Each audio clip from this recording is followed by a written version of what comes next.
Disclaimer: the following video is heavily inspired by CR Volcanic's videos on the monsters of Monster Hunter Frontier. Go watch his videos after this one. Also, all gameplay footage is in the description and belongs to its respective owners. So, this video is a lot different than my usual content. Instead of making a video where I read My Little Pony fanfiction, I'm making a video where I talk about Monster Hunter. Why, you may ask? Because I love Monster Hunter, that's why. But let's get to the point, shall we? Monster Hunter Frontier was an MMO spin-off of the main Monster Hunter series, featuring many original monsters. However, around 2019, it was officially shut down, and many of its monsters were left to rot. However, when Monster Hunter Rise Sunbreak came around, they brought back Espinas, Frontier's first flagship monster. Now granted, two of Frontier monsters, Hypnocatrice and Lavasioff, were already in the main series, but this was still huge, because it meant that the Frontier monsters had a chance. And while Monster Hunter Wilds is yet to feature any Frontier monsters, I do hope it features them in the future. But how could Capcom bring them back? What changes would have to be made? Well, that's where I come in. In this video series, I will go through every single Frontier monster and give my 2 cents on how I personally think what Capcom could do if they chose to bring them back. We will go through each monster classification by alphabetical order, starting with the bird wyverns.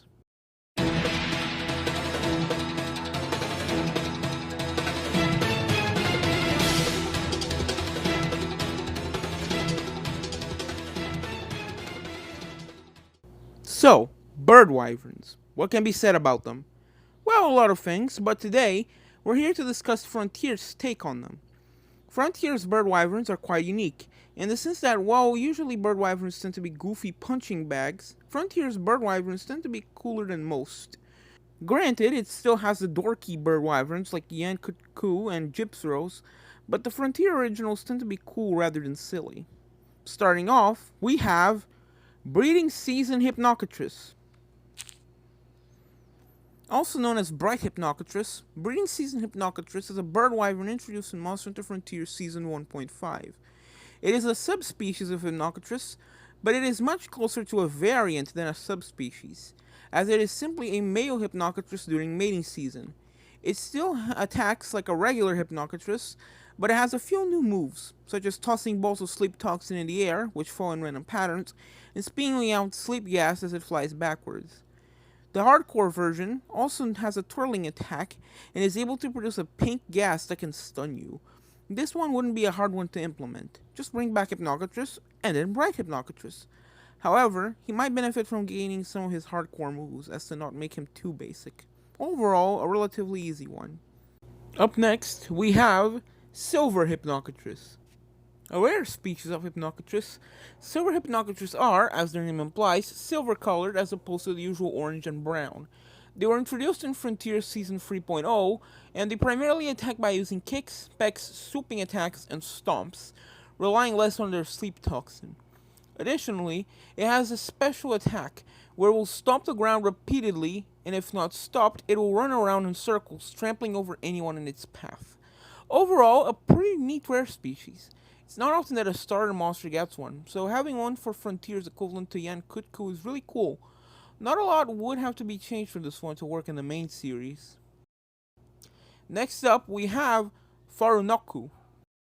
If Hypnocatrice was Frontier's Yankutku, then Farunokku is arguably its equivalent to Yangaruga. Introduced in Frontier's G update, Farunokku is an electric bird wyvern related to the Hypnocatrice.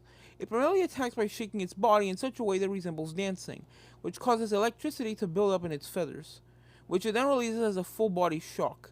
It borrows quite a few moves from the Hypnocatrices, such as Silver Hypnocatrice's running in circles attack, but it spits thunderballs as it does so. From what I've seen though, he can be quite annoying, so much so I literally found a guide on how to avoid his attacks. If they brought him back, I feel like they could make him less obnoxious to fight, such as shortening the range of his shocks. His design would probably also need some minor tweaks, like making his mane of feathers slightly less poofy, as to make it less round. Next up, we have Forokururu. We are officially out of Hypnocatrice territory, and now we have reached the final 2 Frontier bird wyverns. Forokururu was a monster introduced in Frontier's G Genuine update. It is a large bird wyvern based on a hummingbird.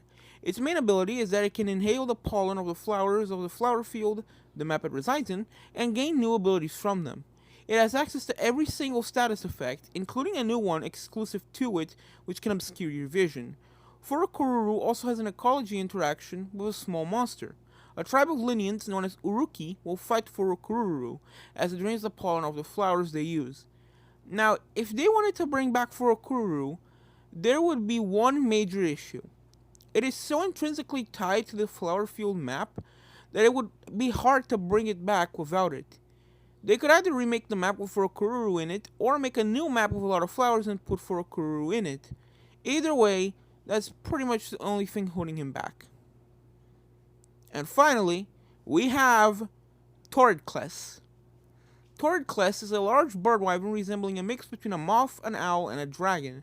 Its main ability is that by using the blue feathers on its wings, Toridcless can absorb sunlight and convert it into electricity.